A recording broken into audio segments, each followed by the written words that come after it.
Hello, Bridge. Welcome. Good to see you. Happy Wednesday. We're in our next section since we took our last test. We're going to be talking about solving equations and inequalities.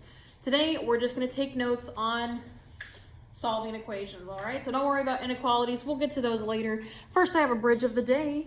So pretty, so nice. Bridge of the day. The aluminum bridge in Amsterdam. Very cool. How nice. Lovely bridge. Okay, so let's take some notes on equations. What is an equation? We talked about expressions last time, which were a combination of operations, variables, numbers, but it was just like a little sentence, right? Equations are going to take two expressions and set them equal to each other, all right? So again, anything in blue, I highly recommend you get down. Basically, what an equation is two expressions that are equivalent, all right? So here's an expression, 5. Here is another expression, 3x plus 6. Two separate expressions. As soon as I do this and add the equal sign, now I have an equation, all right?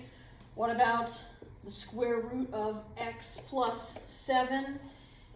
As soon as I set it equal to another expression like x squared minus 3x, that whole thing is now considered an equation, all right?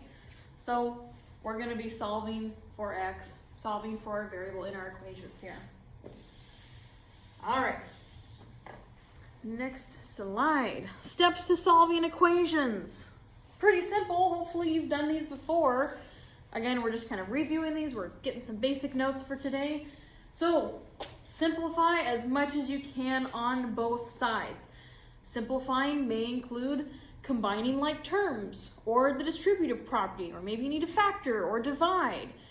Whatever you can do to simplify on both sides of the equal sign, do that first. And then what you're going to try and do is get your variable all on one side and your constants all on the other. So on one side you can say x equals 5. 5 is a constant, right?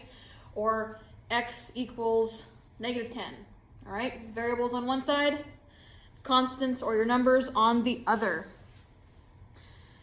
And we do this by going, using the inverse operation, all right? So if you had like x plus 5 equals 20, in order to isolate x, that's going to be a big thing that I say. How do you isolate x? If you isolate something, you're getting it by itself. So to get x by itself, I have to get rid of that 5 first. So I use the inverse operation. Basically, I have to do the opposite of adding 5, which is subtracting 5 from both sides.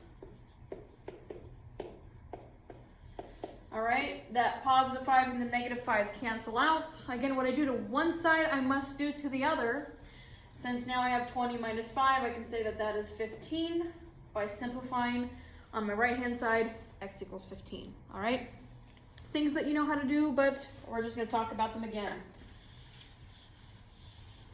Okay. Pause. If you need to get any of these steps that would help you, feel free to do that. We're going to go through a couple examples. Oh, also I have a little table. If you need to know what the inverse operation of an operation is, look right here. So if you have addition, to undo addition, you're going to use subtraction. If you have subtraction to undo that, you're going to use addition, right? Multiplication and division are inverse operations of each other. So if you have some like x divided by 5, to get x by itself, you would multiply it by 5 on both sides. All right, whatever you need to get down, please do that. Okay, here's the first example. Definitely get this down. One thing I want to tell you is that we need to do any addition and subtraction before we take care of multiplication and division. So here I see that x is being divided by 5. I can't multiply by 5 on both sides just yet because I still have that negative 7. If we can get rid of that negative 7, then I can multiply by 5 on both sides. That would isolate x, right? But first, we have to deal with whatever's being added or subtracted.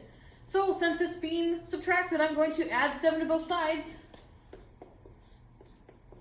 And now I have x over 5 equals 10. All right, now I can multiply by 5 on both sides.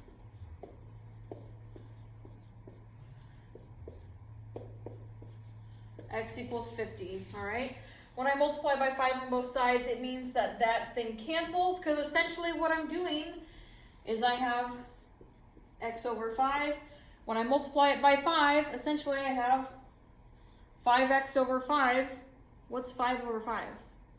It's just 1, right? If you have 5/5, you have an entire whole. If you have 2 halves, you have an entire whole. You have an entire dollar, right? So 5 over 5 just cancels and becomes 1.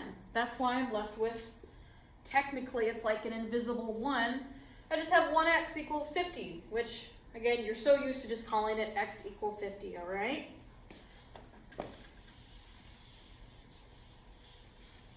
Okay, one more here before I give you a little story problem. 2 times the quantity of 3x minus 3 equals 5x. So we're going to try and simplify on both sides. Nothing I can do to simplify that 5x. It's already pretty easy. But over on this side, I can use the distributive property. We talked about the distributive property in the last unit. So take that 2, multiply it to both terms on the inside of the parentheses. All right, so that's going to give me, well, 2 times 3x is 6x. 2 times a negative 3 is a negative 6 equals 5x. All right, so that simplified both sides. Now we just need to get our variables to one side and our constants on the other side. We can do this in one quick step by minusing 6x from both sides and say negative 6 equals negative 1x, all right, or just a negative x. But technically I haven't isolated x yet. It's still negative. Because again, there's like an invisible multiply by negative 1. So to get rid of that negative, you can either multiply by negative 1 or divide by negative 1. All right, that will change the sign of my x. But again, what I do to one side, I must do to the other. So if I multiply this side by negative 1 to get rid of that negative, I'm going to do the same thing over here. So that negative 1 times the negative 6 is going to be a positive 6. The negative 1x times negative 1 again is going to just be a positive x. And I get x equals 6. All right. I'm going to show you one other way that you could do that. If you didn't want to have to deal with multiplying by negatives to change the sign of anything, we could just, what if we minus 5x from both sides? That would leave us with nothing over here, but it would ensure that our variable is positive, right? So there would be no need to multiply or divide by a negative number to correct for that negative x. So if I minus 5x from here, again, before we minus 6x from both sides, so now let's just minus 5x from both sides, we should still get the same thing of x equals 6. That's going to cancel out. Here is just going to be 1x. So I've got x minus 6. Don't forget the equal sign. It's still an equation. But now I have nothing over here. 5x minus 5x is just going to be 0. All right? And last step would be to add 6 to both sides. So even though my constant and my variable are all on one side, I still got 0 over here. I could still move that negative 6 to the other side, and I'm going to get x equals 6, all right? Pause if you need to. I think this is a good review of, don't leave. This is a good review of our solving for equations. We're going to end today's notes with a little word problem. You don't need to write the whole thing down, but do this along with me as well. So if you need to jot down some things, that's fine. I'm going to read it out loud, or you can pause and read it to yourself. You want to buy a new pair of shoes. While looking around at different shoe and styles online, you see a coupon for $10 off a pair of shoes. I'm gonna go highlight that real quick. So $10 off a pair.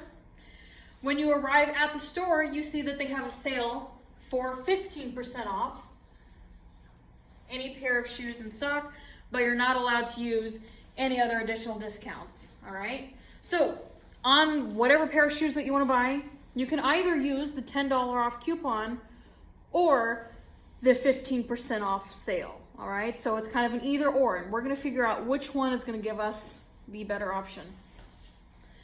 Actually, it's gonna tell us here, it says you decide to do the math to figure out which one's gonna save you the most money, but you find that the discounted price and the $10 off is the same price either way. So it doesn't really matter if you use the coupon or the 15% off sale. So our question is, well, what is the cost of the pair of the shoes? So let's just throw some numbers out to guess, make a table, guess and check some things, right? So here's how I'm gonna suggest to make a table and get an idea of how much the shoes should cost. Let's say they cost $40, right? So here in my table, I have a little spot for the original price, and we're gonna find what the price is using the coupon or the sale.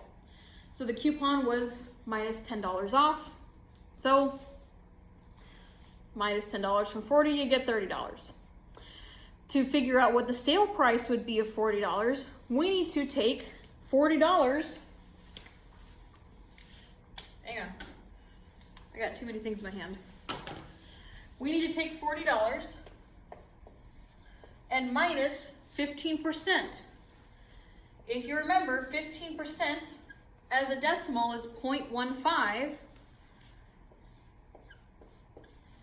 We would need to minus 15% of 40 from the original cost. So that is how I get a sale price of $34, all right? So I did 0.15 multiplied by 40, and then subtract that number from 40, the original cost. All right, again, using the coupon or the sale, the shoes should cost the same amount. So 30 and 34, I mean, it's close, but like not really. Let's see if we can kind of get this a little closer. So what about if the original price was $60? Well, $10 off 60 is 50. If you use this idea here to find 50% or 15% of 60, and you do 0.15 multiplied by 60, subtract that number from, again, the original 60, and you get $51. So, hey, that's close. We have coupon price of $50, sale price of $51, so we're getting closer. Let's just test it out with $80. So if your shoes were $80 with the coupon, they would be $70. With the sale price, they would be $68. So we're getting a little further away. It's looking like the shoes are gonna be about $60, somewhere around there. So that's where we should expect our answer to be. But let's see if we can set up an equation to find the exact price. And a way we're going to do that is find an expression for the coupon and find an expression for how much the shoes cost with the sale. So if we had, let's let P equal the price of our shoes, because we need a variable in order to solve for it. We're trying to find the price of our shoes here. Let's just let P equal price of shoes. So, to find an expression for the cost of the shoes with your coupon, what do? We just took the price of the shoes and we minus $10 from it. So, P minus 10. That is an expression that would find you, again, the cost of the shoes with your coupon. What did we do when we had the sale price? We took P, whatever that may be, we took the price and we minused, oh, I don't know if you can see that very well. Not much better, sorry.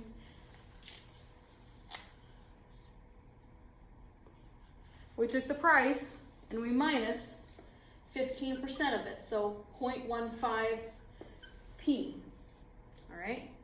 take a second, make sure both of these expressions make sense, and you have them written down because we are going to use that for our equation. So again, the sale price and the coupon price were the same discounted price, right? They were really close. They were the same. So I should be able to take my expressions, set them equal to each other, and then I can solve for P. So, once more, the coupon price is the same, it's equal to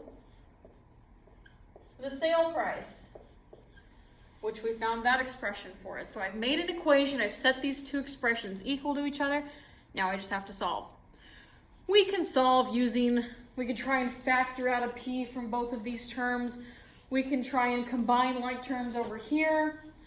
But I'm going to say, hey, you've got a P on this side. You have a P on this side. They should cancel each other out, right? If I tried to minus P, let's say I wanted to get rid of this variable here. It's a positive variable. It's a positive P, so I would minus P from both sides. Check it out. Those cancel, leaves you with negative 10 equals, those cancel, and leave you with negative 0.15 P. And now I just have to divide by negative 0.15 on both sides. All right, so to isolate this variable, it's being multiplied by a negative 0.15, so I just need to divide by a negative 0.15 on both sides. Sorry, it's going off the screen. I hope you can see that okay. So now you just get your handy dandy calculator and you say, I'm gonna bring this over here. Okay, what is P equal to? What is negative 10 divided by negative 0.15? Plug it in. It is 66.666666666. So I'm just gonna say $66.66. Or I guess I could round up and say 67 cents. So the cost of the shoes, $66.67, all right? And that's kind of what we were expecting. When we made our table to guess and check, we found that the cost should be somewhere around $60. So we are looking pretty good, all right? Let me know if you have any questions. Come check off your notes at Blackman 107 or take a picture of them, all right? So check off notes, Blackman 107, I will be there checking them off. Or you can send me a picture. Have a great day. We'll talk more about equations and how to put them into real life later. Woo, super exciting.